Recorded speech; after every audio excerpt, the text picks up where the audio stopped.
ನಾನು ನನ್ನ ಮಗನ್ನ ಪ್ರೀತಿಯಿಂದ ಸಾಕಿದೆ. ಆದರೆ ಅವನು ನನಗೆ ಕೊಟ್ಟ ಪ್ರತಿಫಲ ಏನು?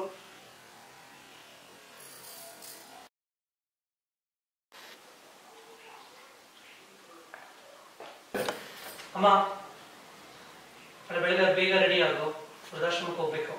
ಎಲ್ಲ ಏರ್ಪಾಡು ಮಾಡಿದ್ದೀನಿ. ನಾಳೆ ಬೇಗ ಬರಕ್ಕೆ ಹೇಳಿದ್ದಾರೆ. ಏನಪ್ಪ ರಘು ವಿಶೇಷ? ಅಮ್ಮ, ಅದು ಅದು ಹೇಳಪ್ಪ ಏನು? ಅಮ್ಮ, ನನಗೆ ಆಫೀಸಲ್ಲಿ ಪ್ರಮೋಷನ್ ಸಿಕ್ಕಿದೆ. ಓ, ಇಷ್ಟು ಖುಷಿ ವಿಚಾರ ಹೇಳಕ್ ಇಷ್ಟೊಂದು ತಡಬರ್ಸ್ಬೇಕೆಲ್ವಾ? ಅಲ್ಲ, ಅದು ಆಫೀಸಿಂದ ಜರ್ಮನಿ ಕಳಿಸಿದ್ದಾರೆ. ಸೊ ನಾನು ಮತ್ತೆ ನಿಹಾರಿಕಾ ಅಮ್ಮ ಅದು ಜರ್ಮನಿಯಲ್ಲಿ ಸೆಟ್ಲ್ ಆಗ್ಬೇಕಂತಿದ್ದೀವಿ. ನಿನ್ನ ವೃದ್ಧಾಶ್ರಮ ಸೇರಿಸ್ಬೇಕಂತಿದ್ದೀವಿ. ಏ ರಘು, ನಾನು ವೃದ್ಧಾಶ್ರಮಕ್ಕೆ ಹೋಗ್ಬೇಕೇನೋ? ತಮಾಷೆ ಮಾಡ್ತಿಲ್ಲ ತಾನೆ? ನನ್ನ ಮಗ ನನ್ನ ವೃದ್ಧಾಶ್ರಮಕ್ಕೆ ಕಳಿಸ್ತಿದ್ದಾನ? ಇಲ್ಲಮ್ಮ, ನಿಜಾನೇ ಹೇಳ್ತಾ ಇರೋದು.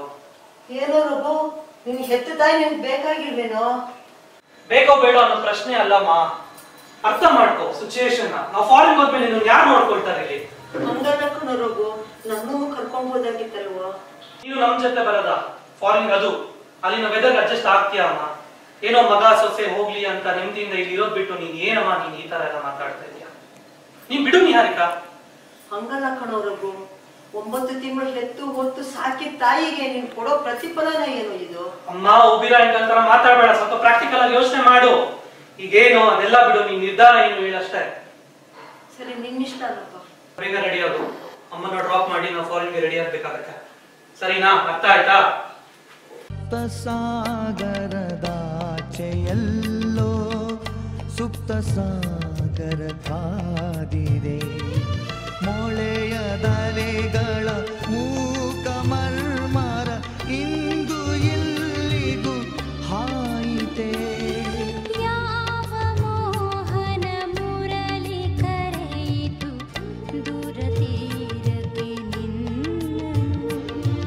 ಯಾವ ಬೃಂದಾವನವು ಸೆಳೆಯಿತು ನಿನ್ನ ಮಣ್ಣಿನ ಕಣ್ಣನು.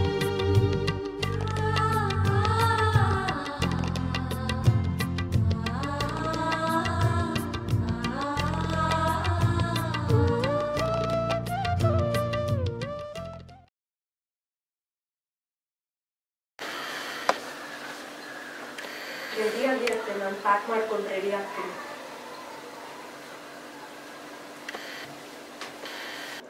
ಬರಮ್ಮ, ಹೊತ್ತಾಯ್ತು.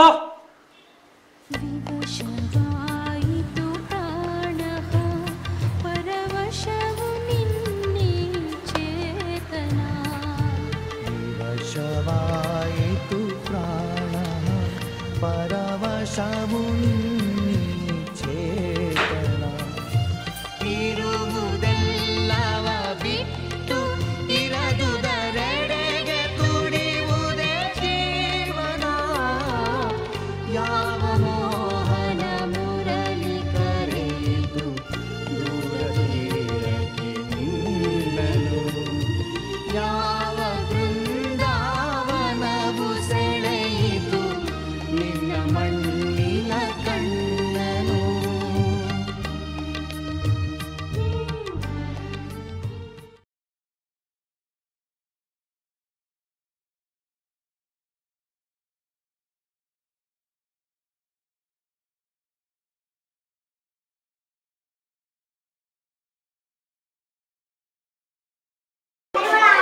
ಬನ್ನಿ ಹತ್ರ ಹೋಗೋಣ.